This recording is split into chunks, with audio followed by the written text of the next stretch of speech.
Good morning. We're going to continue through the book of Galatians. This morning we'll start in chapter 4. We're going to skip down to verse 8.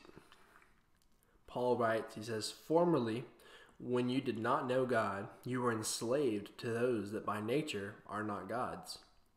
But now that you have come to know God, or rather to be known by God, how can you turn back again to the weak and worthless elementary principles of the world, whose slaves you want to be once more?"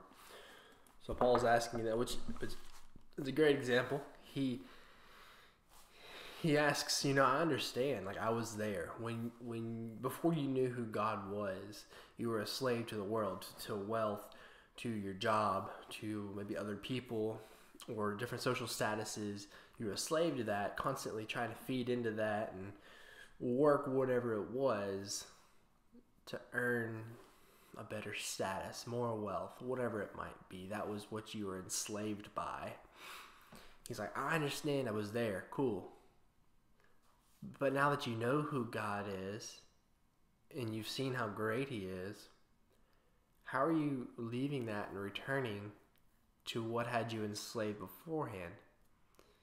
He said, is not God greater than whatever it was that enticed you originally? Why would you leave that? So he's challenging the church of Galatia, as we should be challenging ourselves. What is it that in your eyes today is more important than God? You may not confess that with your heart or your mouth. You may not say, yeah, Netflix is more important than God, or of course me being on Facebook as much as I can is more important than God, or trying to please so-and-so is more important than God. You may not say those words, but do your actions reflect it? Does your heart reflect that? Question it. What ways are you enslaved to that you should be enslaved to God?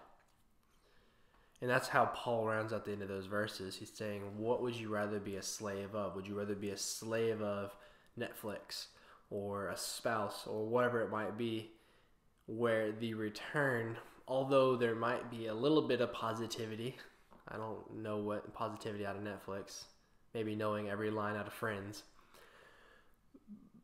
there's not much return though, compared to the return of being a slave to God.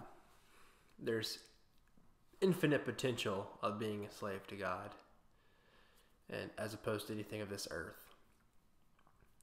So I encourage you this morning to check yourself. What are you serving? What are you enslaved to? And if it's anything that's not going to outlast this life, it's not worth your time. It's not worth your effort. I encourage you guys, have a great day. Enjoy your weekend. We'll see you tomorrow.